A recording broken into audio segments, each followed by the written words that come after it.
Hey, what is up, everybody? This is Stevie Breach coming to you here today. I am driving home. I'm on my way home from work. And what do you know, in the last hour, the wrestling business has exploded. We said this yesterday that I did my live stream, and I said that me and Jeremy weren't going to do a show unless something really, really big happened. And something did.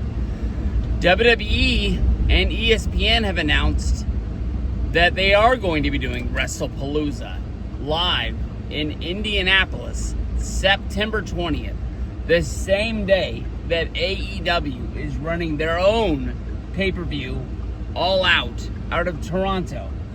Now, the news doesn't start there. Basically, WWE and ESPN are going to be starting a new deal that was going to begin with WrestleMania 42. I guess the right accountants, the right lawyers, the right people have looked over the deal, and Peacock is done after Clash in Paris. The show that's going to be coming up on I believe the 30th, that is going to be the last PLE on Peacock. Now, I don't really know a lot of other things. Like, does that mean, like, Peacock can't be done with WWE because they have Saturday night's main event? They have SmackDown as a part of the USA channel network. What do they call it? USA Network? I guess I don't know why that threw me for a bone there. So,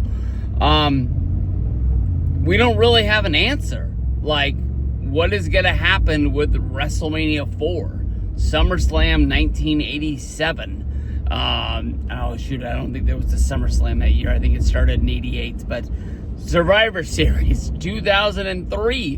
What's going to happen to these old shows? What's going to happen to the library? What's going to happen to what we knew of the WWE Network? Is it all just going to disappear as a big, like, FU for moving over to ESPN?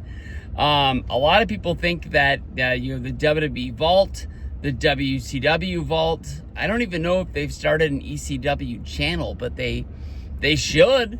I mean, other than, like, if they're scared they're going to get, like, violence strikes, for the Singapore cane shots and things like that, and just be like, hey, it's pro wrestling. I would think that if they were to upload an ECW library, they would need to have a complete team of people to fight the copyright, not copyright strikes, but just the strikes on the account, and have to type in, like, this is only pro wrestling. Like, there's nothing bad here.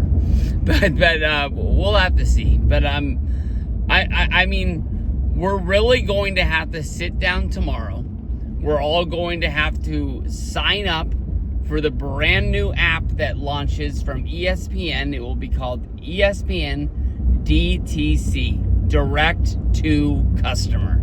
Now, the basis of this app is for people who want to cut the cord, but they still want to be connected with sports. ESPN, they might be losing out a little bit because they don't have the rights that they used to have back in the 90s and 2000s, when they really had a stranglehold on the world of sports. But if you still want to watch SportsCenter, if you still want to watch PTI, they never should have killed off Around the Horn. But I mean, like, ESPN has rights to basketball. They have rights to college football. ESPN has Monday Night Football. It's not just ESPN. You're getting ESPN2, ESPNU. Hopefully they really launch a real ESPN The Ocho. ESPN News. Do they still have ESPN Classic? I haven't watched it in a while. I don't think I have it on my TV, but there was a time when, like, you would like see an old basketball game on, and you're like, oh, this is the one where Bird goes for 53, and you stop and you watch the game, or at least you watch until the next commercial, then you lose your patience and you flip over to something else. But if we all can, log in, sign up for to be a new customer, And then when they ask us, like, hey, are you an ESPN subscriber? And then we're able to verify our subscription through, YouTube TV, Comcast, whatever you got, Cox Cable. I don't really know a lot of other ones out there. YouTube TV is what I use. As long as we're able to verify and get in there, I think we're good to go. I'll tell you this much, Wrestlepalooza, if it is the card that I believe that it is going to be, with Brock versus Cena as well as Rollins versus Punk, it might be worth the $30. WWE is going to war, boys. This is War Games. I mean, we might not have War Games until the San Diego Survivor Series the week after, or I guess the week of Thanksgiving. I'm buying my plane ticket today, by the way. Me and Miguel got that all worked out. But they are firing rockets at AEW as we speak. Tony Khan is sitting at his desk. That guy's got to be calling Goldberg. He's got to be calling...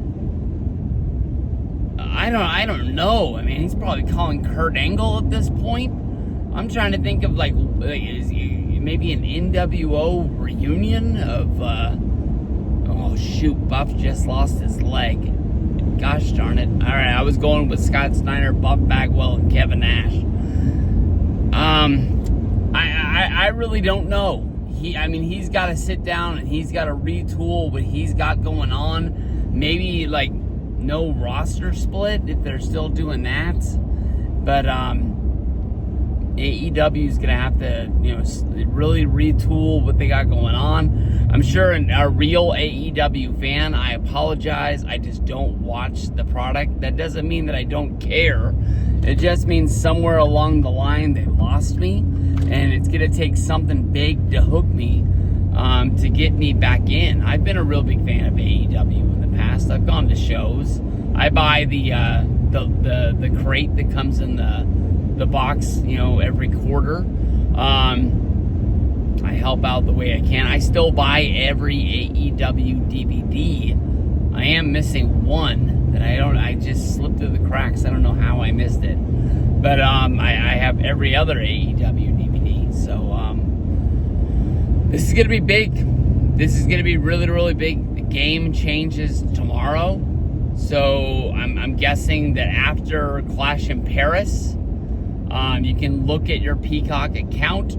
I think a lot of people will unsubscribe. If the old stuff is going to live there, I think there's a good chance I keep my subscription. I've been watching a lot more old stuff. I might not watch a whole show, but I'm scared what's going to happen with the Cody Rhodes doc, the Kurt Angle doc, just recently. Didn't they do one on China? There was another one. Oh, the WrestleMania 9 doc. They made those. They should be able to keep them. That's my guess. But, man, today's a big day in the world of wrestling. We don't even really know what's going to happen. I will throw this out. I texted my boy Mike. He's a graphic designer. He went to the University of Kansas. He got a degree in this stuff. The Wrestlepalooza logo that they threw out in the release from WWE, I think is horrible. It reminds me a lot of when they were just throwing names out and they went with balls of fire or was it balls of fire? For fire? The balls